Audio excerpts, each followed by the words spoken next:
Prime numbers. Starting from 2, 3, 5, 7, they stretch all along the number line to thousands, millions, billions. The further out you go, the more spread apart they become. But even as the primes thin out, one pattern keeps appearing. Some primes sit with a gap of exactly 2 between them: 3 and 5, 5 and 7, 11 and 13, 17 and 19. They are called twin primes. Here is one pair near 1 billion, 1 billion 7 and 1 billion 9. A prime and then another prime exactly 2 steps later. Now look around them. The nearest prime on the left is 70 numbers away. The nearest prime on the right is 12 numbers away. And it is not alone. Another pair, 12 numbers from the prime on the left, 60 from the prime on the right, and another, 34 from the left, 42 to the right. 3 pairs, all near 1 billion, each pair only 2 apart, surrounded by much larger gaps. The conjecture says this never stops.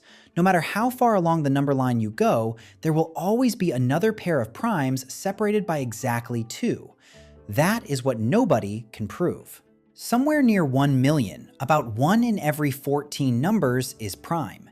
Near 1 billion, about 1 in 21. Near 1 trillion, about 1 in 28. The prime number theorem says the primes thin out logarithmically. As numbers grow, the average gap between consecutive primes grows with them. A twin prime pair asks for 2 prime events at once. One number has to be prime, and the number 2 steps later has to be prime too. Near 1 billion, that rough chance is not 1 in 21. It is 1 in 21 twice. So twin primes should become rarer much faster than primes themselves. A pair near a trillion is harder to find than a pair near a million. A pair near a quadrillion is harder still. But each time you push the boundary outward, you are not only entering thinner territory, you are adding more territory. Hardy and Littlewood's prediction says both things happen at once. Around each new scale, twin primes become rarer. But below the moving boundary, the total count keeps rising. In 1923, G.H. Hardy and John Littlewood turned that intuition into a formula. They did not treat the primes as completely random, because primes already obey restrictions before randomness even begins. Look at the number line in groups of 3. In every row, the first number is a multiple of 3. Now place a gap of 2 on top of the row. 9 and 11. If the pair starts here, the first number is divisible by 3, 10 and 12. Now the second number is divisible by 3, 11 and 13. Now neither end of the pair is forced to be divisible by 3. This position survives. The same kind of restriction appears for 5, 7, 11, and every small prime after that. Hardy and Littlewood built those restrictions into the prediction. The constant corrects for local divisibility rules like the one we just saw. Their formula predicts the number of twin prime pairs below a boundary n. Here, pi 2 of n means the twin prime counting function. The square of the logarithm carries the thinning. The integral carries the accumulation. Every new stretch of number line is expected to contain fewer pairs than earlier stretches, but those stretches still add to the total. So Hardy and Littlewood's formula predicts larger gaps between twin prime pairs, and also predicts that the running count keeps climbing. That is the prediction. The proof is a different matter. In 1919, Viggo Brun looked at twin primes through a different measurement. He added their reciprocals. For all primes, the reciprocal sum keeps growing. Even though the terms become smaller, the total has no final bound. Now restrict the sum to twin prime pairs. The prime 5 appears twice because it belongs to 2 pairs, 3 and 5, and 5 and 7. Brun proved that this sum converges. Numerical estimates put it around 1.902. This number is called Brun's constant. At first glance, a finite sum may look like evidence that the list itself is finite. But infinite lists can have finite sums. Take the geometric series. 1 plus 1/2 plus 1/4 plus 1/8, and so on. The terms never stop, but the total approaches 2. So convergence does not decide whether the list ends. It says how sparse the list is. Brun's theorem showed that twin primes are sparse in a way ordinary primes are not. The reciprocal sum over all primes diverges. The reciprocal sum over twin primes converges. The conjecture was still open. It showed that twin primes, however many there are far thinner than primes as a whole. To get closer to the problem, start with a method that actually finds primes. Write the integers from 2 to 50. Start with 2. 2 is prime. Cross out every later multiple of 2. 4, 6, 8. Every even number after 2. Move to 3. 3 is still standing, so it is prime. Cross out every later multiple of 3. Move to 5. Still standing. Prime. Cross out every later multiple of 5. Then 7. Still standing. Prime. Cross out every later multiple of 7. Now stop. The square root of 50 is just over 7. Any composite number up to 50 must have a prime factor no larger than that. So if a number has survived this far, every possible small factor has already had its chance to remove it.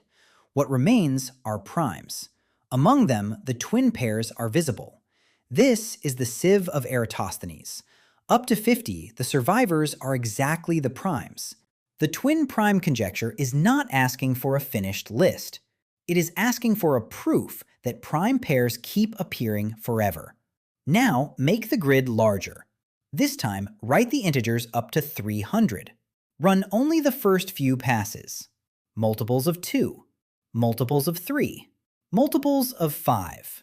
Multiples of 7. Then stop. A lot of numbers are still standing. Some of them are prime. Some of them are not. These numbers survive the early sieve because their prime factors had not appeared yet. If the finite sieve continues, they disappear. Cross out multiples of 11, then 13, then 17. The false survivors are removed. For a finite list, this is harmless. You keep going until the sieve is complete. But an infinite proof cannot finish one final grid. It has to count what survives while the endpoint keeps moving. And the survivors are mixed. A number like 101 has one prime factor, itself. That is prime. A number like 143 has two prime factors. That is not prime. Both survive the early passes. Only one is actually prime. So the proof needs more than survivors. It has to separate numbers with one prime factor from numbers with 2, 3, or more. For twin primes, it has to make that separation for both numbers at once, n and n plus 2. The sieve counts by adding and subtracting. Start with all numbers up to some large limit. Remove the multiples of 2. Remove the multiples of 3. But the multiples of 6 have now been removed twice, so add them back. Now bring in 5. Remove the multiples of 5. But multiples of 10 were already removed with 2. Multiples of 15 were already removed with 3, so add them back.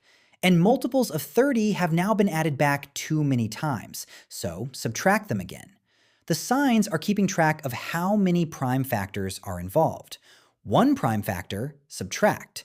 2 prime factors, add back. 3 prime factors, subtract again. This alternating count is the mechanism behind the classical sieve. Now compare two survivors from the last grid. 101, 1 prime factor. 143, 2 prime factors. A prime and a semi-prime can both survive early sieve passes, but they sit on opposite sides of this odd-even accounting. Classical sieve estimates are very good at counting survivors. They can often prove that many numbers have only a few prime factors. But forcing exactly one prime factor is harder. That is the parity problem. The sieve's accounting naturally moves between odd and even numbers of prime factors. That is useful for counting large classes of survivors. Twin primes ask for a narrower statement, exactly one prime factor for n, and exactly one prime factor for n plus 2. The sieve can bring the problem close to primes. It cannot by itself prove that the survivors are prime rather than almost prime. After the parity problem, the exact gap of 2 was still out of reach. So Goldston, Pintz, and Yildirim looked for a weaker statement that the sieve might be able to prove. Instead of asking for a fixed gap, they compared prime gaps with the average gap nearby. Near a large number n, the average gap between consecutive primes is about the natural log of n. Around 1 billion, the predicted average gap is about 21. Around 1 trillion, about 28. Farther out, it keeps growing. So the question becomes, do prime gaps ever become tiny compared with the average around them? To attack that, GPY watched clusters of possible prime positions. Place several positions on the number line. Now slide the whole cluster by changing n. The shape stays the same while the location changes. Some placements are eliminated quickly because too many entries are divisible by small primes. Other placements keep more entries alive. The sieve's job is to tell the difference without fully proving which entries are prime. First, the cluster has to avoid obvious traps. No matter where this 3-position pattern lands, one of its positions is divisible by 3. So this pattern cannot keep reducing primes in all its positions. It is blocked by divisibility before the deeper argument begins. The useful patterns are the ones with no obstruction like that. Now, the sieve slides an allowed cluster across a long stretch of the number line. At each landing point, it gives the cluster a score. If many entries are knocked out by small prime divisibility, the score is low. If many entries survive, the score is higher. The proof then compares all those scores with where primes actually appear inside the clusters. If the high-scoring clusters contain enough primes overall, those primes cannot always be spread far apart. Somewhere, again and again, 2 consecutive primes must fall much closer than the average gap.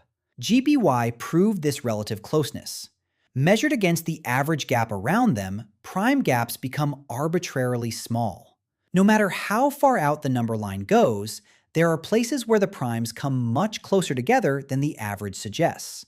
But the statement is still relative. If the average keeps growing, then a tiny fraction of the average may also grow. So GPY did not give a fixed ceiling. It showed that primes keep making unusually close approaches, even as the average gap grows. In 2013, Yitang Zhang submitted a paper that changed the problem. It would be published in the Annals of Mathematics. The claim was not the twin prime conjecture. It was weaker, but it was the first proof that prime gaps are bounded by one fixed number, infinitely often. To get there, Zhang had to fix the one part of GPY that was still too weak. GPY had a weighted net for prime-rich clusters, but the net only works if its counts can be trusted. When the sieve says a cluster looks promising, the proof still has to know that the primes are distributed regularly enough in the arithmetic lanes the sieve is using. If the error in those lane counts is larger than the tiny advantage, the average never rises above 1. So Zhang's task was not to find twin primes directly. His task was to make the GPY count reliable, just a little farther than anyone had proved before. Start with the simplest kind of lane, last digits. A number ending in 2, 4, 6, 8, or 0 is even, whereas a number ending in 5 is divisible by 5. So once we are past the small primes 2 and 5, primes can only live in 4 last-digit lanes, 1, 3, 7, and 9. The last digit tells you what is left over after division by 10. 17 is 10 plus 7, so it leaves 7. 23 is 20 plus 3, so it leaves 3. 41 is 40 plus 1, so it leaves 1. So when we sort numbers by last digit, we are sorting them by remainder after division by 10. Now change the divisor. If we divide by 7, every number leaves one of 7 possible remainders. If we divide by 30, every number leaves one of 30 possible remainders. If we divide by q, every number lands in one of q remainder lanes. This is the language the sieve speaks. Each divisibility test removes some lanes and leaves others open. For the weighted clusters in GPY, the proof has to compare 2 things across many of these lanes at once. How many cluster placements get high weight, and how many actual prime appearances occur inside those high weight placements. If primes are badly clumped in the allowed lanes, the comparison can lose the advantage it needs. The known theorems gave strong average control for these lane counts, as long as the divisor q stayed below about the square root of the range x. Below that line, the errors could be managed. Past that line, the lanes become too fine, and the error estimates become too large for GPY to force a fixed bound. GPY needed just a little more room. That tiny step past 1/2 is where Zhang's proof enters. Zhang did not prove better control for every possible Q. He narrowed the kind of Q he was willing to use. He worked with special Qs made from small prime factors. These are called smooth moduli. To see why that helps, take 30. 30 is 2 times 3 times 5. Sorting by remainder after division by 30 is also carrying information about division by 2, by 3, and by 5. A lane modulo 30 is not a single isolated test. It packages several smaller divisibility tests together. Zhang used much larger versions of this idea. He chose Qs built from many small primes, so the arithmetic inside a lane could be broken into smaller pieces and controlled more carefully. Instead of trying to prove better distribution for every possible Q, he proved it for this carefully chosen family of Qs. For those Qs, he controlled the remainder lanes a little farther than the old square root limit allowed. That extra range was small, but it changed the final comparison inside GPY. Here is the shape of that comparison. Choose a large admissible cluster. All the positions in the cluster fit inside a fixed interval. In Zhang's proof, that interval was less than 70 million numbers wide. The sieve then slides this cluster along the number line and gives each landing point a non-negative weight. A landing point that looks poor gets little weight. A landing point that looks prime-rich gets more. Now compare the average number of primes inside these clusters. Let's start with a simpler example. Imagine 4 cluster placements. The first contains 0 primes. The next 3 contain 1 prime each. The average is 3/4, less than 1. Now make the strongest possible case where no cluster has 2 primes. 1 prime in each cluster. The average is exactly 1. So if every cluster contains at most 1 prime, the average can never rise above 1. To get above 1, one cluster has to contain 2 primes. For example, if one cluster contains 2 primes, the average becomes 5/4. Now the average is above 1, and the reason is visible. One cluster contains 2 primes. Zhang's proof uses a weighted version of this same idea. Promising clusters count more. Poor clusters count less, but the logic does not change. If every weighted cluster contained at most 1 prime, the weighted average could not rise above 1. So when Zhang proves that the weighted average is greater than 1, he has forced the conclusion. Some cluster contains at least 2 primes. Zhang's distribution estimate controlled the errors tightly enough to make that inequality true. Those 2 primes both sit inside the same cluster. And because Zhang's cluster fits inside a window less than 70 million numbers wide, the 2 primes are less than 70 million apart. They may not be consecutive inside the window. There could be other primes between them, but that only helps. If 2 primes appear less than 70 million apart, then some consecutive prime gap in that same stretch is also less than 70 million. The number 70 million was not a guess.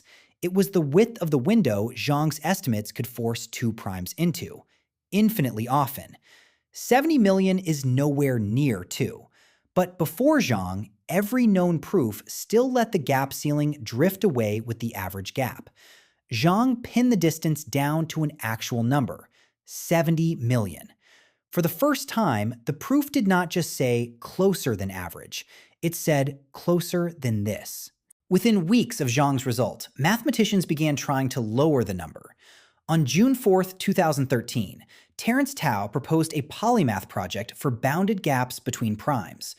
The larger Polymath idea had begun earlier with Tim Gowers, a public collaboration where arguments, calculations, corrections, and shared notes develop in the open. Tao brought that model to Zhang's theorem. By the time he wrote the proposal, informal work had already reduced the bound substantially. The improvements came from the parts of the proof where numerical choices entered. One part was the choice of cluster. The cluster has to avoid automatic divisibility traps. If every placement of the cluster forces one position to be divisible by 3, the cluster is useless before the sieve begins. But many clusters avoid those traps, and their widths are different. A narrower, successful cluster gives a smaller possible value of h. So one task was to search for better admissible clusters, shapes that were tight but still not blocked by small prime divisibility. Another task was to improve the weights. The sieve gives more influence to clusters that look prime-rich after small factors are removed. The exact formula for those weights affects the final comparison between two totals, the weighted clusters and the prime appearances inside them. If that comparison becomes a little stronger, the proof can force two primes inside a smaller interval. A third task was to revisit the Zhang-type distribution estimates, the part that controlled primes in remainder lanes slightly beyond the square root barrier. The bound dropped from 70 million to millions, then to thousands. By the end of the Polymath 8a work, the Zhang line had been pushed to h less than or equal to 4,680. That is the clean result of the first polymath phase. The same general approach, with enough optimization, brought the bound from 70 million down to 4,680. While the Polymath project was lowering Zhang's bound, James Maynard was working independently on a different way to use the sieve. The object was still a cluster of possible prime positions, but Maynard changed what the weights could see. The cluster still slides along the number line. For each value of n, the seeds become actual numbers. As the cluster moves, the sieve still sees poor placements and prime-rich placements. But Maynard asked a sharper question. When a cluster looks promising, can the sieve tell whether that promise is spread across several seats, not just one? In the GPY and Zhang approach, the weight mostly looks at the cluster as one combined object. Multiply the seats together and ask whether the whole product avoids small prime factors. Maynard let the weight look at the seats separately. One divisor for the first seat, one divisor for the second, one divisor for the third, all the way across the window. So the weight is no longer just asking, does this cluster look clean? It can ask, how many different seats look clean at the same time? That is the multidimensional sieve. A window with one promising seat gets some weight. A window with several promising seats gets much more. This is where Maynard's method separated itself from the earlier route. Zhang pushed the distribution estimates past the square root line. Maynard changed the weights so the square root line was enough. The gain came from the way the weights counted possible primes across a large cluster. With enough possible positions in the window, the weighted average could be pushed above 1. And once that average is above 1, the conclusion is the same as before. Some window must contain at least 2 primes.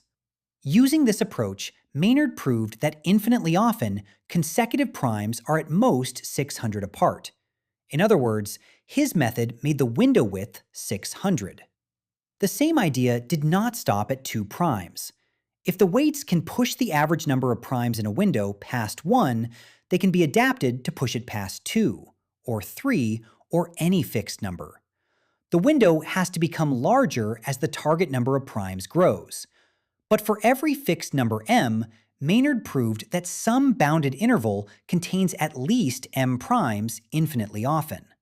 Maynard's work on the structure of primes later became part of the body of work for which he received the Fields Medal in 2022.